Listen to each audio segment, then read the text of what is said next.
one. Hi, everyone. I'm Mac McKelvey, and I'm here with HK. What's up, HK? What up, Mac? You got a turtleneck on. It'd be cold. It'd be cold in Vermont, I'd HK. be warm looking at you.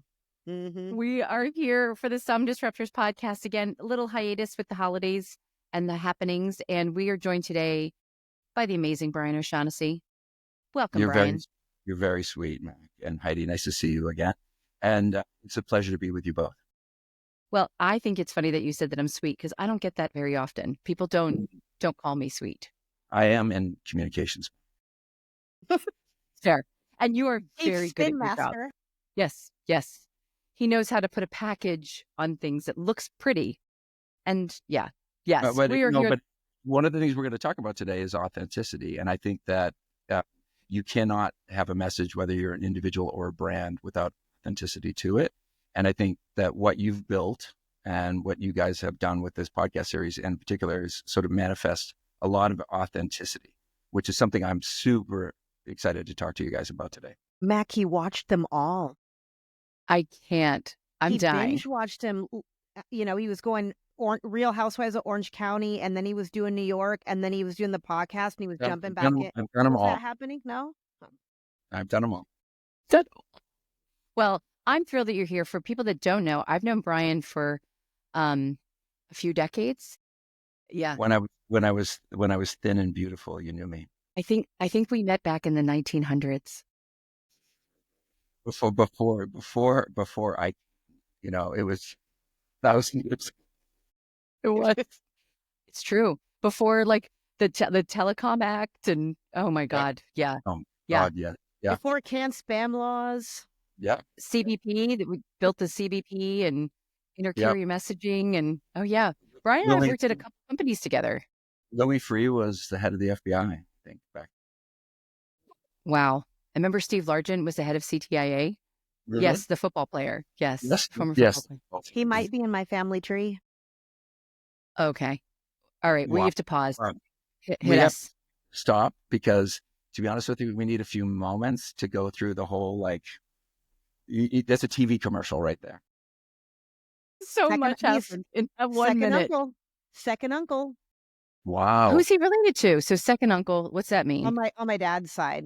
So my dad had like a stepfather, and I'm in elementary school, maybe third grade, and I have these new kids come to school, and I have this gentleman, this young guy walk up to me, and he's like, "Is your name Heidi Wharf?" And I'm like, "Yeah, because that's my maiden name, like a fisherman doc." "Yes, I'm short. They called me dwarf. All the things. Authentic. I'm 5 feet. We talked about this, Brian." I know. Okay. And he was like, do you know I'm so and so Largent, and my uncle is Steve, therefore your second uncle is Steve Largent. And I'm like, the dude that throws a football on Sunday that my dad swears about? Like, because I learned to swear watching the Church of NFL Sunday in my home with my father. There you go. Jim Zorn. Nice.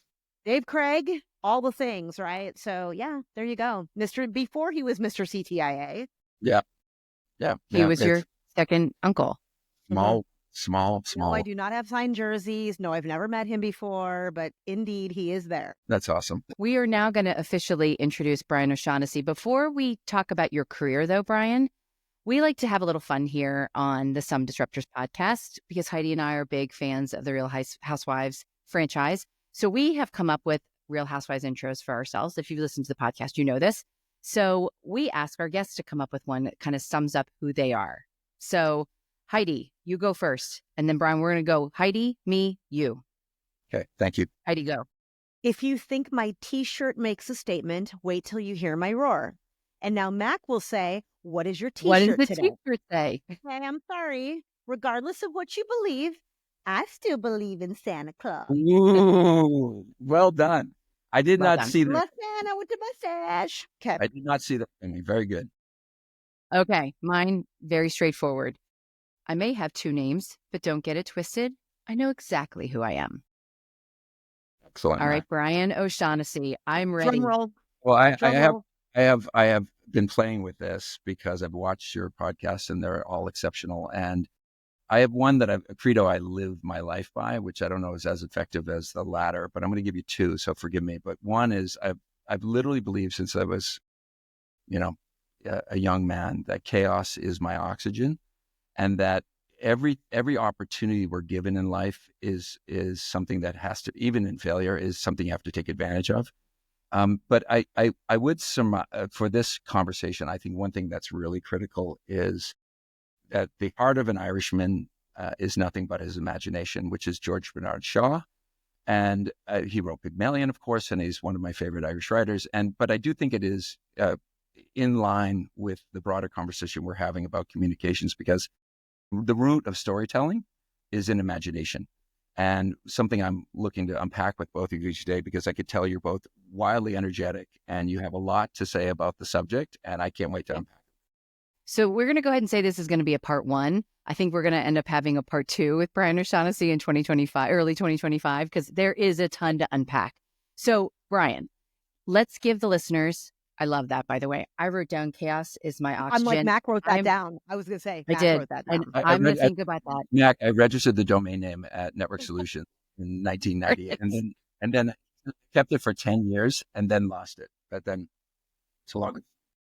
All right. Well, I will still associate that with you, though. So I love it. All right, Brian, let's talk about your career. Give us kind of sizzle reel for you. Well, I first of all, shout out to Miriam Kendall for 20 plus year analogy she drew about being in this business, because I'm stealing that from her. I'm 20 plus years in this business. I started out in politics, very, very blessed to work for a congressman from Massachusetts named Ed Markey, who then became senator from Massachusetts. I was very, I think, lucky to be given a chance to be in the seat where there was a convergence of broadband technologies, infrastructure technologies, and content providers that were coming together at a very unique moment, when even like a young Kara Swisher was a reporter. That, before media people had brands, this is when this world we're all in now was just starting out. I was very lucky to have worked at a moment in time that gave me a perspective on how the world thinks, and telling a story and concisely delivering one that is differentiated. And that's in politics. And took that to Network Solutions. We were acquired by VeriSign, as you know, Mac, since we share that history. They moved a number of us from the East Coast to the West Coast. I spent 6 years of my life at VeriSign, then went to Google, where I launched on my first week the acquisition of YouTube, and then went through Android and Chrome. Was lucky enough to move then to Luxembourg for Skype, and went through the acquisition by Microsoft. Came back to Silicon Valley after 4+ years in Luxembourg, and started a company with former heads of communications at then named Twitter and then named Facebook.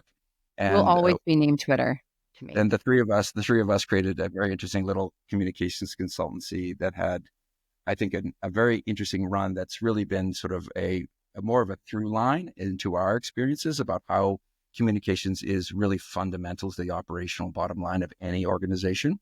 And what we learned in that space, I think all three of us, I can't speak for my partners, but we learned a lot of very valuable lessons, whether it's at the top line for the Comcast or the Condé Nast of the world, but really for the startups.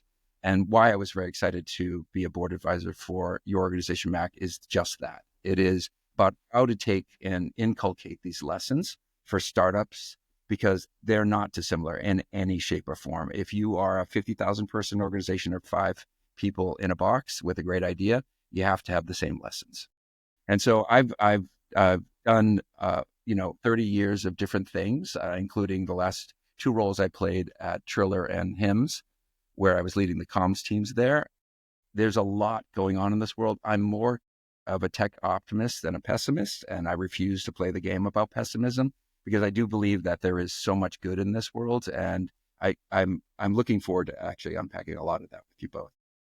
Oh my God. See, this is why it's only part one. We're going to have you back all the time, because I love that feeling, though. And I think it is really interesting, because you have had both sides of the world, right? You've worked for these mega companies, these mega corporations, and you've worked for the earliest stage companies that have gone on to have huge, unicorn status and exits. So let's talk about that first. So PR, you said it, right?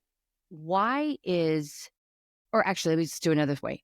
Why is messaging so important to an early stage startup? Why is it important out of the gate? It's a great question, Mac, because I think regardless, it's funny. In the last couple of weeks, I met a couple of startups that are in all very different spaces, from military technology to coffee, and every one of these people is gifted with the idea that education is sort of held in islands is lost now. That everyone has an Einstein in their pocket. Therefore, there's a democratization of intelligence that is happening sort of globally. And so when you're seeing now is not these sort of rarefied moments that were left for Sand Hill Road 20, 30 years ago. It's literally everywhere. And everyone has a unique way to disintermediate or disrupt a particular domain, whether it's military technology or coffee. And so, but the real simple fact of the matter is that storytelling is as important as a product. And if you don't sort of make it ingredient from day one into what you're providing to the world, you have to make it as important as the story is as important. There's a concurrent nature to developing something that has to be told and understood, but most importantly by your employees.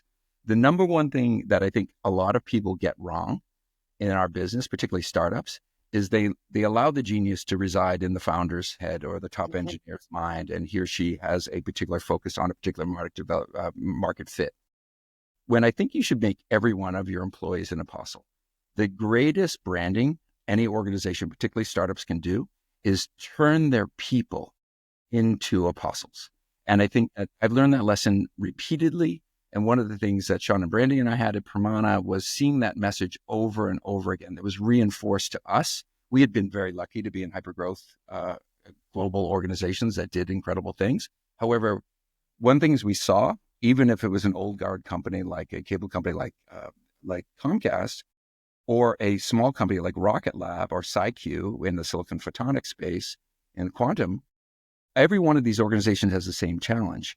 You have a product market fit problem. You've got new technology that's coming out, but you have to build a story and a narrative and messaging that is reflective of how the unity of the organization believes. And that, the person in the call center, the person in sales, the person in engineering understands why he or she comes to work and what their job matters to the mission. And if you can get a unified sort of language, it is almost as important as what the sales strategy is, what's the engineering product line look like. But if you can agree upon language is essentially the music of our business. And if you can make yourselves believe it, it's extensively a better story to tell the world. That's not an unobvious thing to say, but I think so many organizations do something which is to create an artifice about themselves rather than to create the reality of who they are. I've always, I sort of live by one sort of axiom, which is the world unfortunately likes to present a movie rather than the mirror. And I think the world should present a mirror of what it is, because you can't inevitably, and particularly in our world where there's ephemeral media, there's a ton of conceit for everything that happens in this world. I just spent the hour before this on a Substack going through whether or not this assassin in New York was hot or not. And it is for me, like we're in such a dissolution of reality in terms of logic, but you realize that there is a temporal sort of moment to pay attention to. And let's look no further than what we just went through with the election. There is a lot of stuff to unpack, because the shifting sand that, Mac, you and I grew up with, which is, James Carville's People magazine and New York Times, those were the lighthouses we had to deal with. That is no longer the reality, right? It is Rogan. It is paying attention to the Substack. It is which newsletter do I need to be in? Has much more preeminence into a brand's revival, but a brand will never break through unless it is, of course, understood internally. And so that's a long-winded soliloquy to sort of tell you my entire focus and how I think about comms is to build a brand internally so that it can be exposed externally. When you are recruiting your apostles, where do you start? Like, I think about like all those players, you talk about sales and engineering and HR finance, like where do you start? Where do you have an approach that's kind of like I what do. you follow every time? Or But usually I think there's an odd thing that happens. And one of the lessons I've learned painfully is that often the fealty that's required from a founder, which is you're my consultant, you're my PR person, you're my communicator, you're my marketer. Believe what I say, and then go out and tell the world what I tell you to say. And the first lesson I learned in this is that's the wrong way to do it. Actually, what I'd like to do is go test your assumptions with everybody internally, because his or her job in the warehouse or the call center or the product team or the engineering is not what they heard. What their manager hears is a fundamentally different message, because there's usually, unfortunately, a very myopic approach in communications, which is what is about this quarter, what is about this year, not about the vision and the strategy. And people go to work because not about the quarterly update. They go for the vision. They stay for the strategy. I want to go to a barbecue and be excited about what I'm doing for a living, right? You want your spouse, you want your child to be able to be a cheerleader for, that they do. And so what you want is to have that sort of infectious sort of confidence in a message that actually permeates throughout the entire organization. And it doesn't matter the size of the company. I've worked with, honestly, 5-person organizations. I've worked with 50,000-person organizations. It's the same thing. What you want is everyone to believe in the unity of a narrative, a story, and then you want them to be able to repeat it. I saw Will.i.am, of all people, at the Democratic National Convention for Obama in Colorado a long, long time ago. And he talked about the baton ability of messaging. And it always struck with me because it reminds me that is the purpose of what we do collectively as marketers, is to create something that I can ingest and that I could pass on to others.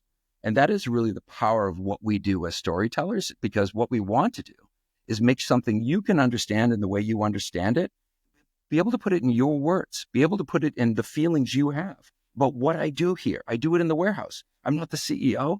I'm not the call center person. I'm this job, but my mission matters because I play a role in something that's much larger than myself. That's what a mission is. And I think if you can make your people believe it, and in an unartificial way, but it is truthful, again, to the authenticity point, what you want is everyone to be part of a team.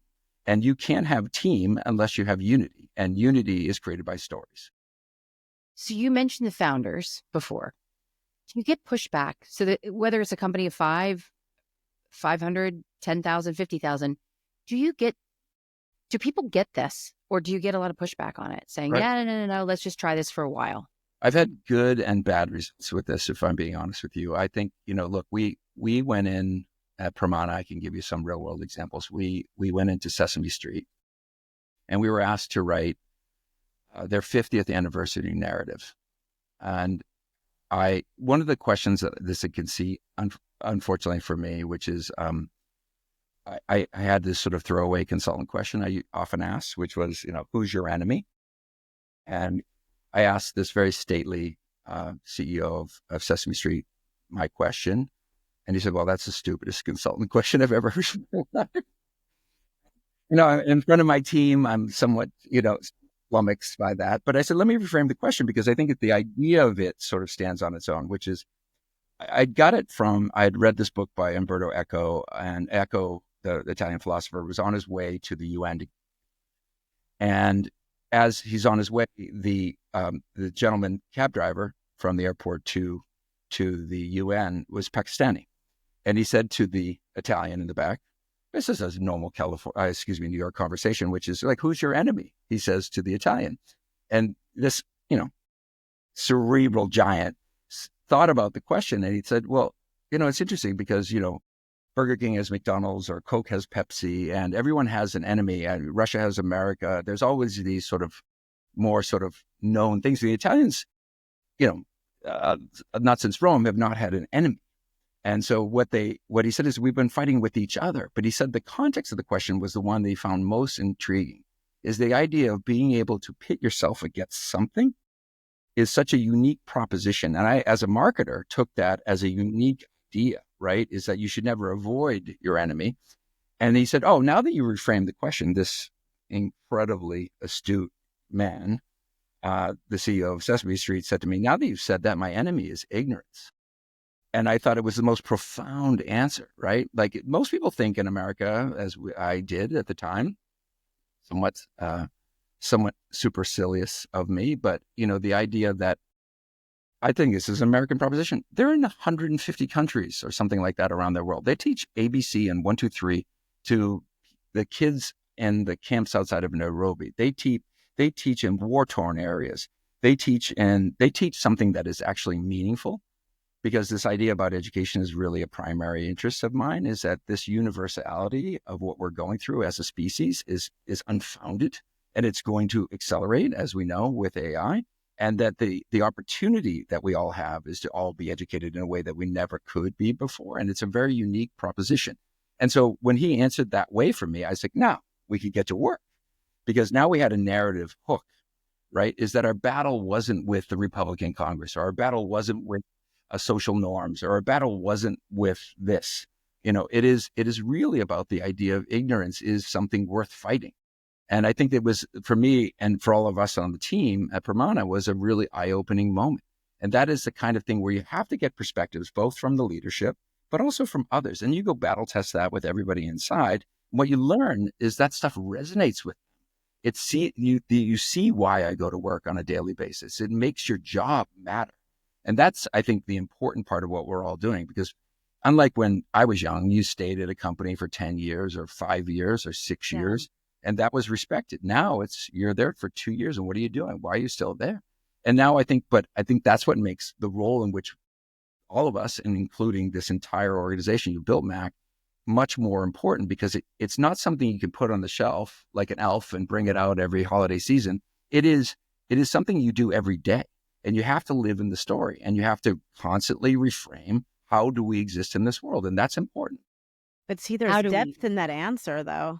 Like, there's depth in that ignorance. I think when you ask a company or a brand their competitors, it's all surface level. It's like, who takes money out of my pocket? Yeah, right. I think that's the thing, is there's a depth in that answer. That's an excellent point, because one of the things we always did is we asked, like, who are your enemies, right? And we did it across brands, and you'd get the standard stuff regardless of the domain you were in. You would see the competitors. But oftentimes I would say, well, why is it? Because you got to remember, you're fighting for mind share. Everyone has an unlimited television in their pocket, and everyone has unlimited curiosity as to what they can find. And what you want to do is break through to make something meaningful to that person, so that they want to come back to you, right? I'm watching the rise of Substack quite interestingly, because I think it is unique proposition to this exact question, which is, there's an itch there that's not being scratched by any other form of media that exists now. And watching it explode, yes, it is the flavor of this technology revolution, but to be honest with you, it's doing it right. And whether Blue Sky takes advertising next is another proposition. Like, these channels grow, but they're filling a need, right? Because I think human interest, human attention is like water. It will find its own level eventually. And you have to pay attention to where the attention goes, because we are in, as you know, interesting times. Well, you just said something really fascinating, and going back to the marketer that is, has 18 jobs, right? They're juggling 4,000 things at any given time. This is getting more fragmented and complex too. So you take the messaging, right, and you have to do the storytelling. So now your channels that you used to be like, okay, we've got to be in these trade publications and these, business publications, and if we're not on CNBC, if we're not on this slot, no one will ever know that we exist. Now, your story has to be told potentially in channels you don't even think about, because you're not putting yourself in your customer seat on where they're getting their information. It's all changed. No, it's so true, Mac. The idea that the mono channel versus the two-way channel, that is from, I come from an old place, as you can tell by my hairline, but I will be brutally Hey, honest. we're in the same place. So that means my hairline, which is under my gray, is under my hat. So, but the idea that you would take a story to a publication, they would write it after some negotiated sort of terms, those days are over. What's more important now is the two-way conversation. The idea of what happens on Glassdoor is as important as what's happening in Discord, what's happening on YouTube comments, what's happening in a Substack. Those are more meaningful. And I keep alluding to this conversation I want to have with you both, but very clear the media landscape shifted so broadly in the last 5 to 10 years, but certainly the last 5, around conservative media and how that has changed in terms of, but it's not simply the idea of it's liberal versus conservative. It's actually the outlets themselves and how the outlets themselves have taken preeminence. I remember watching the McLaughlin Group in Washington, D.C. and thinking to myself, there is the Mount Olympus of this particular thing. And that's what I had ascribed to because I was born in the Bosnia-Wash corridor and had believed in this more sort of esoteric sort of Athens of, there is an order to things. There's no order anymore. There's an order of disorder. And I think for marketers and for communicators, it's an ample opportunity because now it's all green space. And you can have a much more punchier message on Discord, or you can have a punchier message through some unique AI-based marketing channel on Instagram than you would ever get out of telling a story on New York Times. And I think the ideas now are sort of wide open because it really sort of gives itself to real creativity, which I think is a unique proposition of what, these startups are dealing with, because there's really nothing off the table. Being a chief storyteller too, so talking about all these channels that are fragmented, there's all these new social platforms, existing social platforms. There's, the Reddits and the Blue Skies now, which I'm actually enjoying because it's nice and calm. And it feels like the early days of Twitter, if we will. I feel that way now. Maybe that'll change. But the role of the storyteller too, so put yourself in the founder's shoes, right? So the founder with 15, 20 employees, that's, an A round company that's going out for their B round. You now have to explain to them that investors, right, are looking for their next founding teams in very different places than they're not just solely getting it from the Wall Street Journal. They're not getting it just from Axios or Fortune anymore. It is, there's all these influencers out there too that actually help define if your brand is important or not. That's just, it's funny, Mac, like the idea of the influencer as arbiter is such a fascinating one because look no further. Last night I watched Elon, as we all do, on X. I have not left yet, solely because I don't know that it's more I want to be a witness or that I'm actually like masochistic. But to be honest with you, it's the latter for me. Yeah, probably. But I think it for me is certainly. But they are what you make them. Yeah, that's true. But you can unfollow people and you can block people. They are exactly what you make them. If you fill it full of Real Housewives, you're going to get Real Housewives content on there. That's true. I got to lighten the load a little bit here, ladies and gentlemen. I apologize, Heidi. No, it's all good. One of the things that became clear to me after reading this comment last night he made, which was basically how SpaceX and Grok and the rest have gone after engineers. He goes, he didn't give a shit about where the engineer came from because I think the old sort of playbook in the Valley was I want the ex Meta guy, I want the ex Facebook pedigree. And now it's like I want the person who was at Target that did that. I want the person who was at John Deere that did that. I want the person that was at that startup in Miami that I've never heard of who did something unique because engineering talent, a lot like storytelling, is a very global sort of part of the bloodstream now. And these are young, highly mobile, highly motivated people that want to go to the right thing, which again reinforces the idea that if you want to change the world, if you want to do X, back in the day, it was always Uber for X in this world. Now it's SpaceX for X or it's, Grok for X. And these are now, it's the movie producer with Tim, what's his name? Burton? No, shoot. Forgive me. There's where our mind goes to. I know. Yeah, no, but it's Tim. He's married to Susan Sarandon. Tim Robbins. Yes, I'm like he's the baseball movie. Yeah. No, not Shawshank Redemption, but none of those. No, but he plays this Hollywood producer, and he meets up at Joffrey's in Malibu, and every lunch he has it's Chinatown meets Godzilla.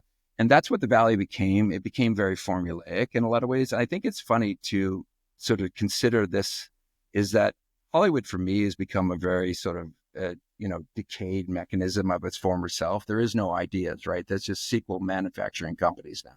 And it's become an entertainment machine, but it's become very formulaic because it's just, extensions of itself.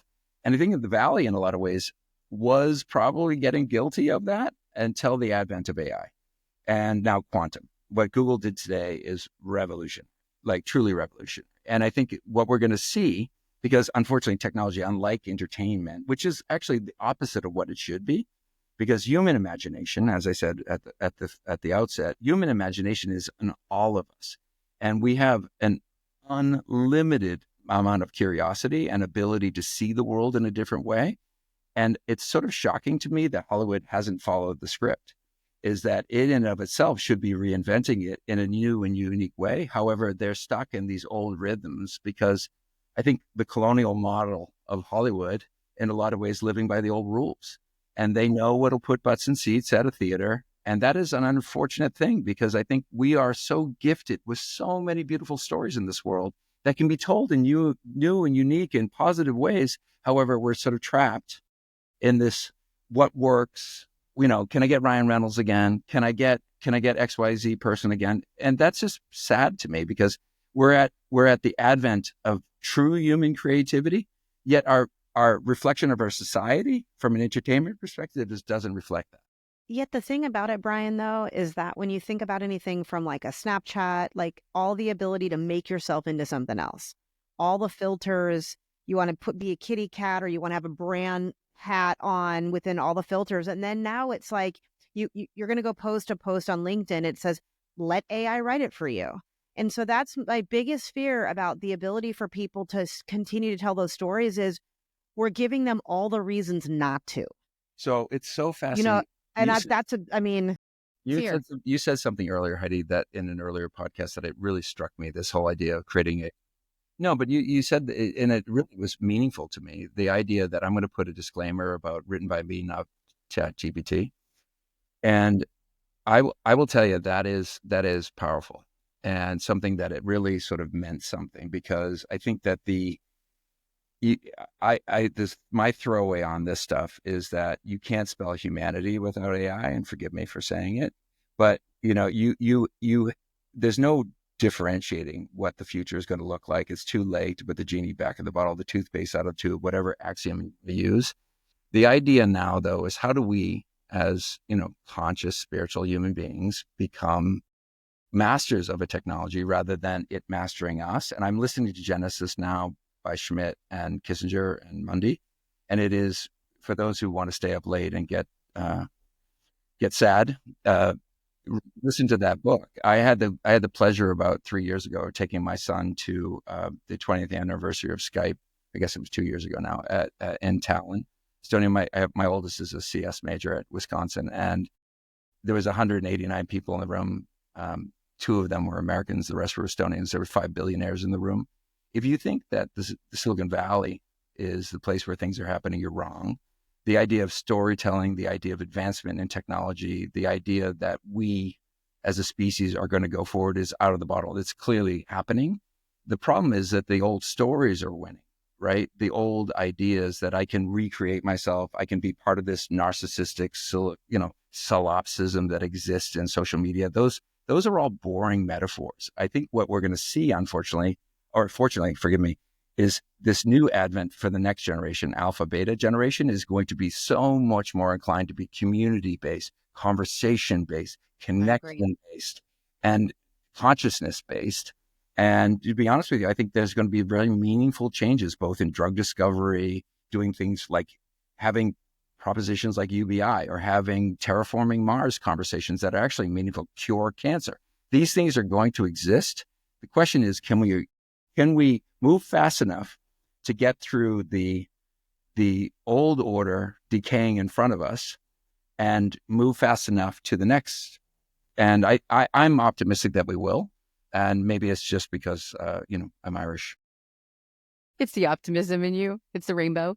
I have a question. You touched on something talking about AI. I was thinking back to Mark Cuban was asked recently about his concerns with, oh no, I know what it was. The question was something around what should you major in college in the advent of AI? And he said he'd be going all in on humanities. Yeah.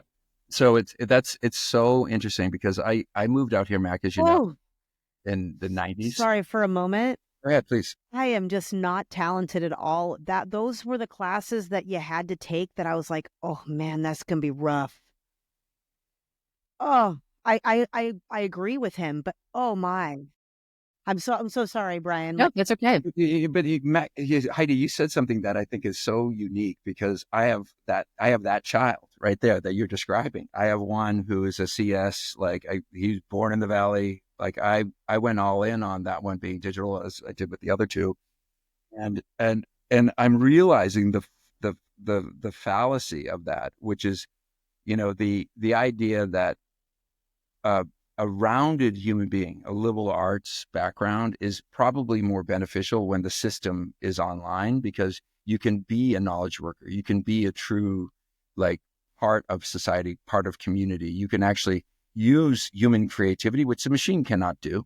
It's very clear. It is limited almost at an abjectly, horrible level. It cannot do what we can do. And I've often described to this simple point is that serendipity and that chaos line I mentioned, that is the true nature of humanity. You could not have ever predicted, like, what has occurred in our species existence, because that's the chaos of our humanity.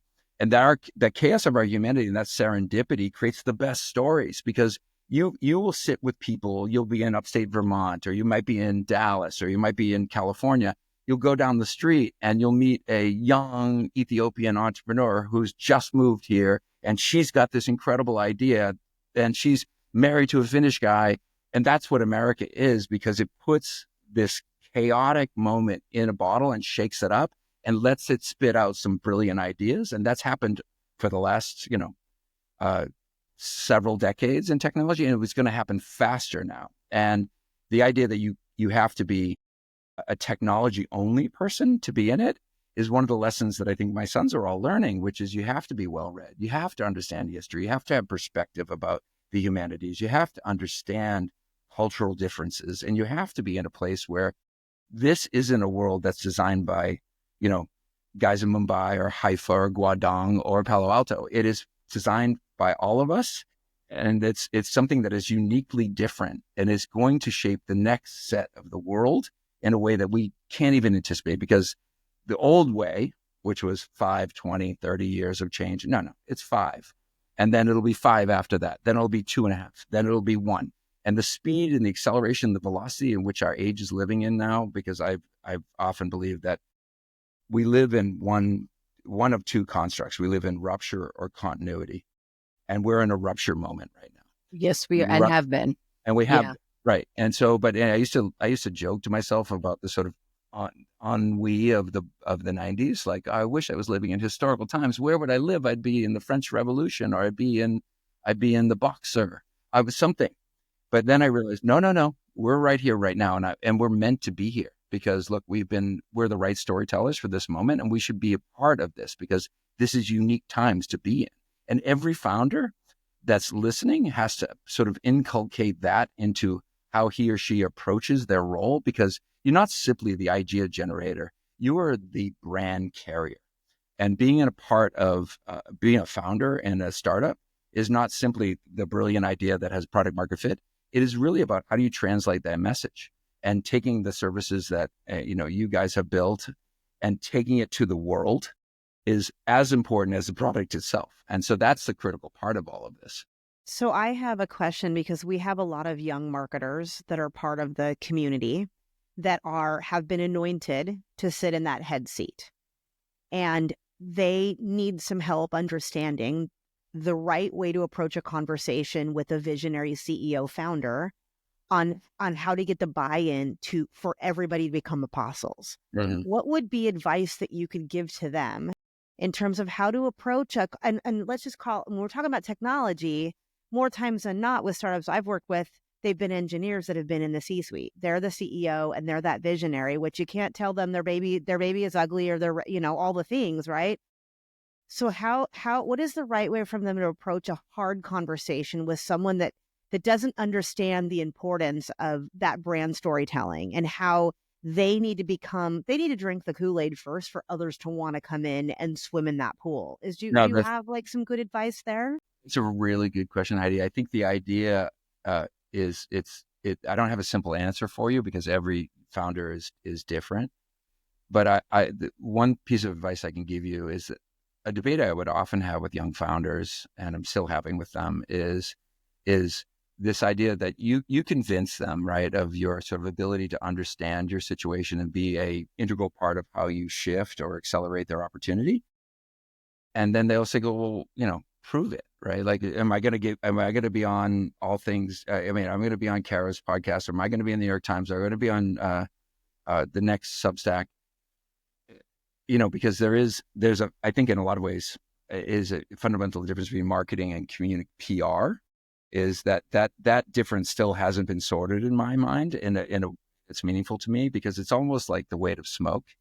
And that analogy I realize is sort of historical, but when asked the French king, when he described to his jester, what is the weight of smoke? And the jester simply smoked his cigar, weighed it before and after, and said, well, that's the smoke weighs. But the problem is that analogy still exists for our business, right? Yeah. It's so hard and so ephemeral to understand what is the impact of what we do. But I think it is much more integral to the actual fundamental success and foundational success of any organization. Ingredient, in the sense, like it is truly part of the mix. And Brandy and Sean and I at Permana saw this every day, which was we would go into organizations, very small companies that have become very large companies now, and we'd see these founders with their CTO or with their chief salesperson or with their XYZ staff arguing about this stuff, and then arguing, but it really wasn't about the output for us. It was about clarifying the message. Yeah. And I think too many people focus on what you asked, Heidi, which is, what do I get out of this? What you get out of it is unity. What you get out of it is alignment. What you get out of that is an operational rhythm to work through. Narrative messaging and storytelling become fundamentally the way in which the bottom line works. And if you can get that right first and stop focusing on whether it's going to be the New York Times or whose podcast am I going to be on, because those are down the line propositions, and those are tactics. What you really want to pay attention to as a marketer and as a communicator, meaning the CEO or the founder, is how you come across to the rest of the company and what your message means and what's the purpose of the organization. One of the things I add to that sometimes too is I ask the question of how many, it's what I did when I started, when I was head of marketing at my last company. I said to the head of sales, I said, let's set a benchmark today. How much of the sales call do you have to explain who we are versus talking to the client about what they need? Because I can use that to measure awareness when that number starts to go down and down and down. And suddenly you don't have to give any intro, right? Because I've done my job as a storyteller and I've gotten it in the right channels and I've made sure that message resonates. That's how one of the metrics I use to say, now tell me, when you just went into a client and you spent 0 time, tell me how much that investment was worth a year ago. 100%. And we didn't have a website for almost 5.5 years at Permana, because 99% of our business was word of mouth. And, that we very smart young man named Clay Dumas, who left the Obama administration to come over and join us for a minute, convinced us that if we really wanted to be, playing a bigger game, we should have a website, which we did. And it even that for ourselves was clarifying, because now we had to expose our story, Yes. how we work. Eat your own dog food. And that process, frankly, is helpful, because, I think I'm not a huge believer in self-flagellation. However, I do believe that introspection is critical for organizations, large or small. A question for you, how often should companies be looking at their messaging? Is there a time period, or are there natural milestones when they should revisit it? I think a lot has to do with market. My answer several years ago, Mac, would have been it's daily. However, I do think when the message is right, and we've seen very obvious examples like "Don't be evil," that seem to fall away in terms of does it stand up the test of time, or companies that continue to evaluate. I think one of the great traps I think organizations fall into is they overcomplicate the hell out of themselves by trying to do something because you don't understand. I'm SpaceX for X, and I've got this 14-point assumption of what I'm doing that's fundamentally different. I have to throw it all in there. And it becomes the Christmas tree, right? There's an ornament on everything. And I think the sad part of our life is people have no time and people have nothing to do. If I don't feel your brand almost instantaneously, Instantly. Yep. I'm moving on. And I'm as probably guilty as the next, father of teenagers. I see stuff and I will click and buy because, it looked cool. And, because I'm like intrinsically sort of drawn to that seduction, but I don't like buy everything. I'm conscious of the sort of limits of my opportunity, but I also understand that their messaging works when it has to work and finds me where it has to find me. And it's strange that it finds me. The machine's smart. It knows that I'm a father of teenagers and it's going to go find me. And my kids are active. They play a lot of different sports and they do a lot of different things. And it finds me in those places because I'm on a lot of different social channels. But it's fascinating to me because if you can pierce through any moment when someone's receptive and do it in a very concise way, it becomes a sale. And that you said something also earlier, Mac, about the idea of like our role in terms of marketing and communicators. We own the top of the funnel in terms of awareness. We own it through the funnel, but we own it most importantly after the funnel, which I think is probably the most important part because And most neglected part, I would argue, by Yep, marketing and 100%. comms. They don't get called into that part. Yeah. 100%. And I think that is, there's a fair amount of the transaction, and I mean that in the both emotional as well as the commerce sense, that ends it. And I think the relationship just begins when you've made the sale, because I want you to come back, right? Like I want you to come back all the time. Yep. And you can't do And that. tell your friends You want to create apostles, right? Like it's not just your employees. You want to turn your customers into apostles. And everything I bought in the last 20 years has been mostly because word of mouth. And those are generated by unique social and customer service experiences that happen even in a bad moment, right? Oh, they did something that's unique and they made it better, right? There's a small restaurant here in Mountain View, California that went through, I'm on Nextdoor because I'm old, and there's a guy who bought some stuff and the order didn't come right from the DoorDash and the owner drove it to his house. That got 500 likes in Mountain View, right? But that's the stuff that matters more now than if the guy had spent, $15,000 on a Sharks ad. It wouldn't have mattered, right? Now he's getting attention because it's a meaningful emotional experience that's actually made the unique proposition of his customer service worthwhile. And community. You said that before, by the way. Curating your community, serving your community, nurturing your community. I feel like we need to have you back to talk specifically about that because I think we're entering a new world where the most successful companies will curate their own community for that exact reason. You just said it. 100%. He knows what's important. 100%. And I think first community is our employees, right? Always our employees.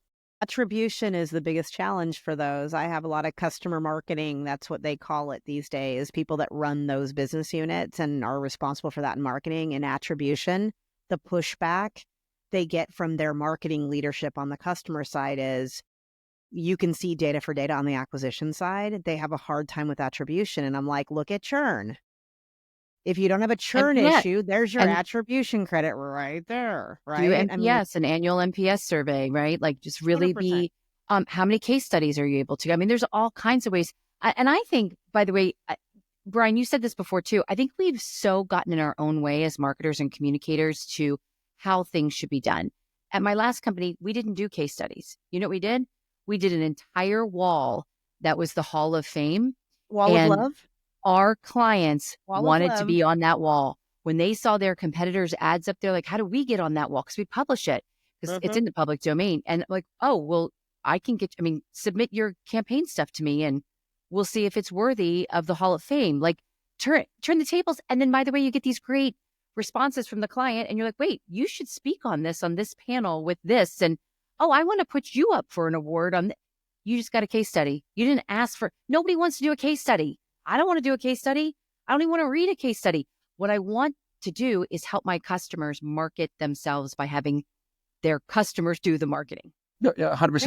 Right? That is that mirror philosophy, right? Is you want the world to be reflected. It's like when you look at someone you're in love with and you can see it in their eyes. You want it Yes. in the customer, right? Yep. It's almost that, the best marketing never has to be told, right? It's just felt. And that Well, I think at the end of the day, that's the role that if we did our jobs well, like truly well, there's no necessity for sort of bloated Super Bowl campaigns. It is really about making sure that my product resonates with you. The off-use Oklahoma Walmart mom. That story, and as we said in Boston, Mary Bag of Donuts. Mary Bag of Donuts.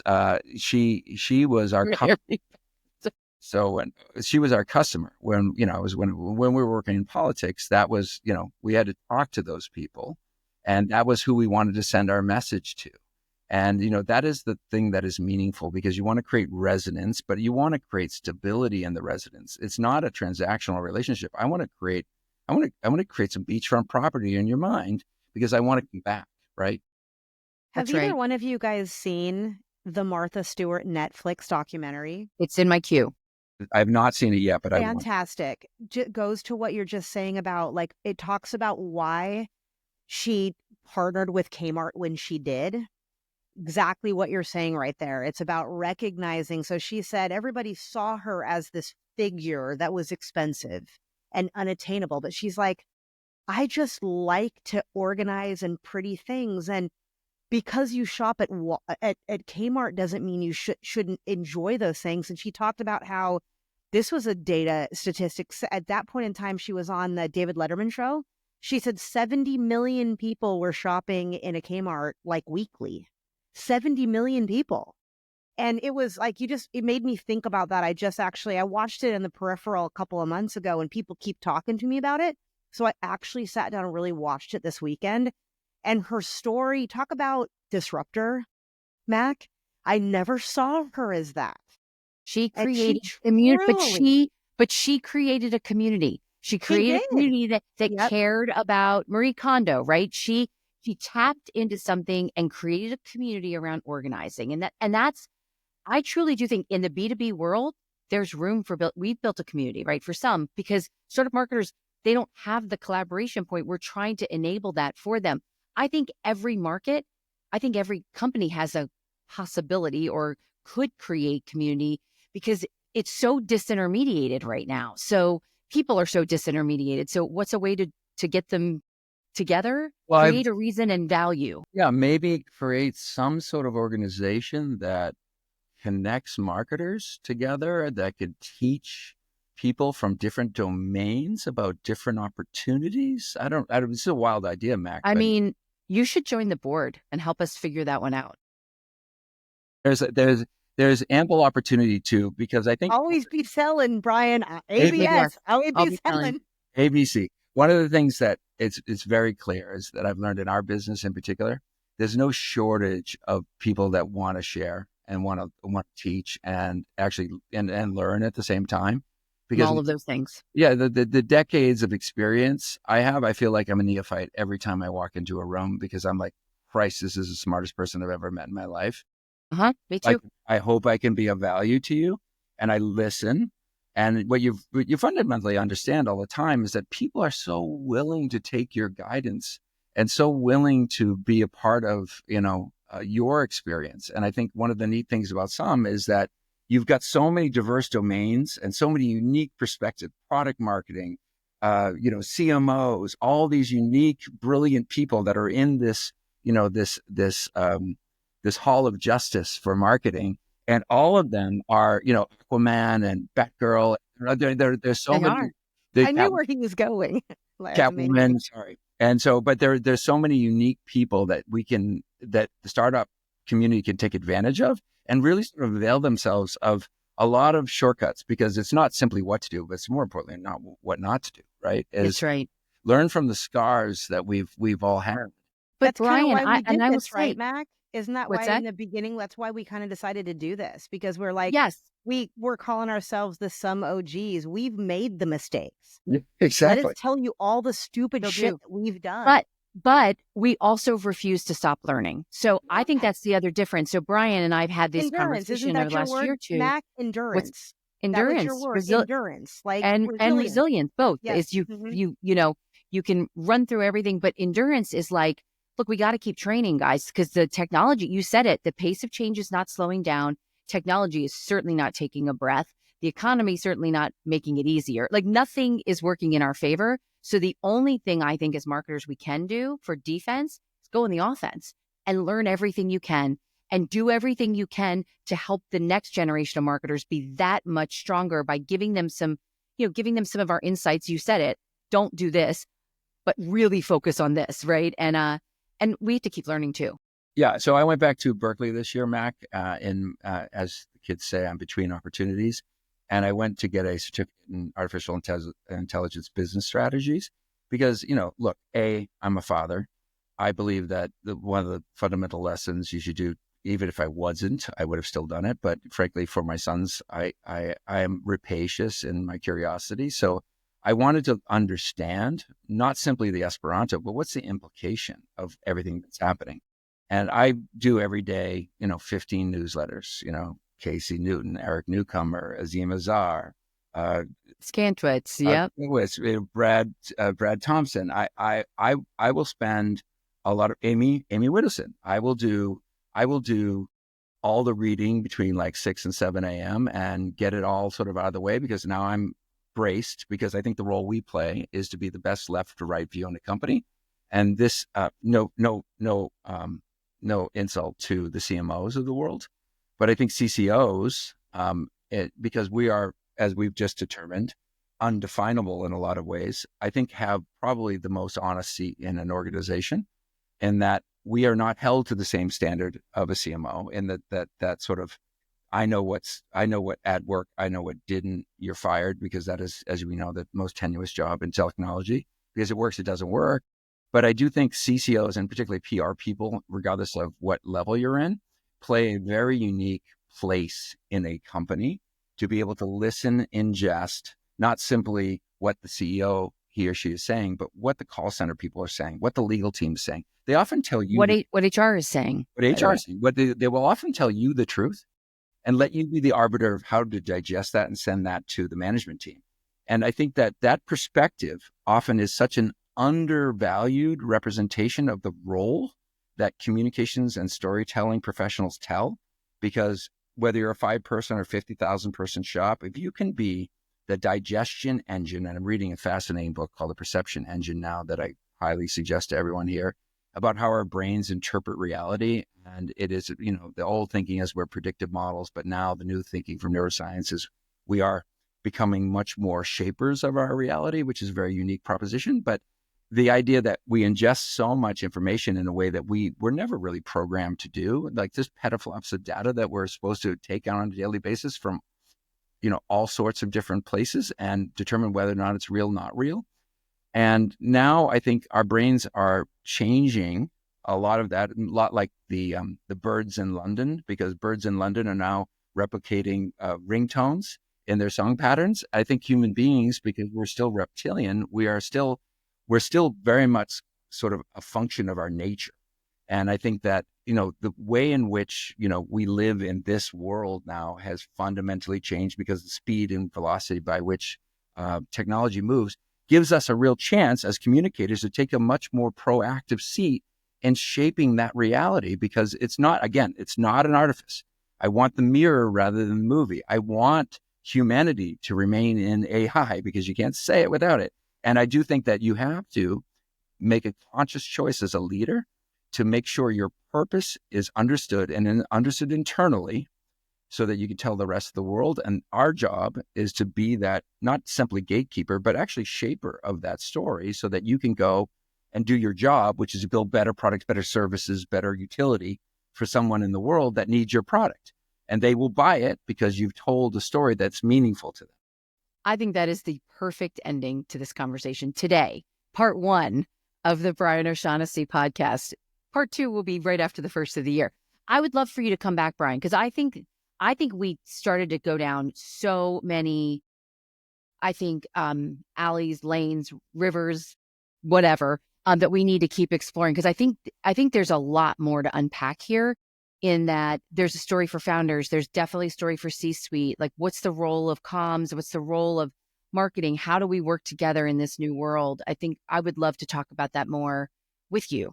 And I would like to have a conversation around communications and AI and coexisting, because I think folks that are really focused in the communications aspect of a marketing function, they also are going to need some help to understand how to sell that startup founder on why you need both. You have AI, but you need that human interaction as well. I say communications and AI equals BFF. That's what I'm kind of calling it. But I think that could be a really interesting and really useful podcast. No, I agree with I you. love it. I think that's a really good topic, frankly, to unpack. And I truly appreciate what you guys have built and what you guys are doing, because it's not only like foundational, it's necessary. You're the best. You heard it here. Brian O'Shaughnessy, thank you so much. Thank you so much, sir. And I apologize for HK, being yes. gracious. I promise I have less coffee next time.